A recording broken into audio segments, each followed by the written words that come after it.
So after we got our random model, which we have just seen, now let's see that how good that model was. Definitely the model cannot be good. And we have seen the log loss was also high. But now let's see that if we calculate something like confusion matrix, which will return you the accuracy, or if you go for precision and recall, how it will look like for random model. But do not expect a good output here because definitely it's a random model. Now, the code is very simple for it. We are going to calculate this matrix by using this confusion underscore matrix function. And in this function, we are passing our original data set and my prediction. So prediction, we got it from here, right? So we got our predictions here by getting those indexes. Now, once we got it, I'm gonna just plot this heat map matrix. It's quite simple code, which you might have seen in a machine learning algorithm. So my label is from 1 to 9, and we're gonna put our matrix C to it, and let's see that what's the output comes out to be.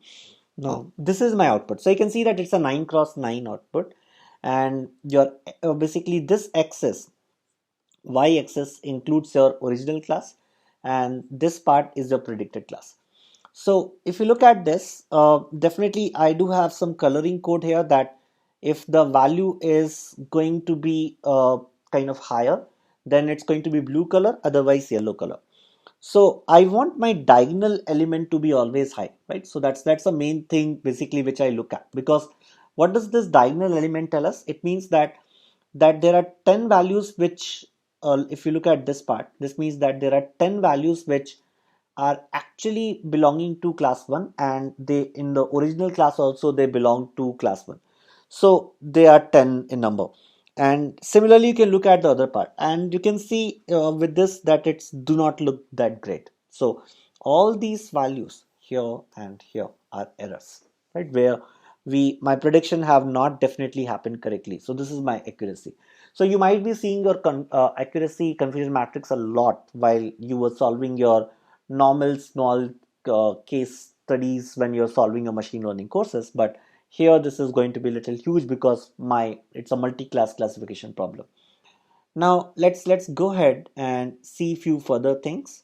So we are now going to look at precision and recall. So we just understood that how the accuracy is being looked at, but now we're gonna look at precision and recall, that what exactly this number is going to come out to be.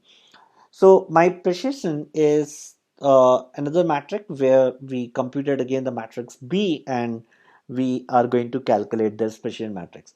Now, what does this precision matrix basically tells about this? Though I am pretty sure that you all might already be aware of precision matrix and recall matrix, but again, just let's try to intuitively understand this particular portion. Now, in this case, when I see this value of this 0.139, it means I'm talking about 13.9%. What this value tells us? This value tells us that of all the points predicted to class 1, 13.9% of the class actually belongs to class 1, right? Or so if you look at it, basically the way precision is calculated is, if I look at this particular point, so this point divided by all these points, okay? So this is how we calculate it. Or if I talk about this point divided by all these values, all sum of all these values, okay? So or if I talk about this point, how this we got, so from the, and this is all done on the confusion matrix. So on confusion matrix, whatever the entry is coming here divided by all the sum of all these points, so this is gonna return you again your output in terms of percentages. So we always look at it in terms of percentage. So let's say if I have to talk about this means that 11.1%, right? So it means that of all the points which is predicted in your class 1, okay, 11.1% actually belongs to class 6. Okay, this is what basically it means.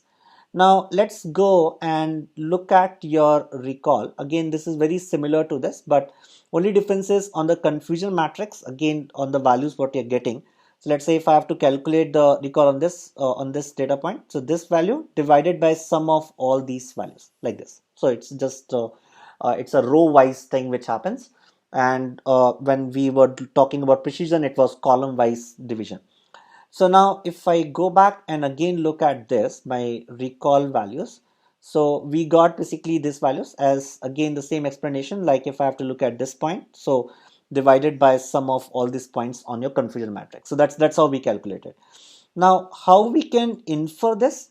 In order to infer this value, again, we look at something like this. If let's say if I am talking about this part, it means only 8.8%, which means of all the points which actually belongs to class 1, only 8.8% were predicted to be in the class 1, right? So that's how you look at a recall. And you can see that all these three matrices are coming out to be really bad. Okay, we will now start doing the comparison in the other way as well. Thank you.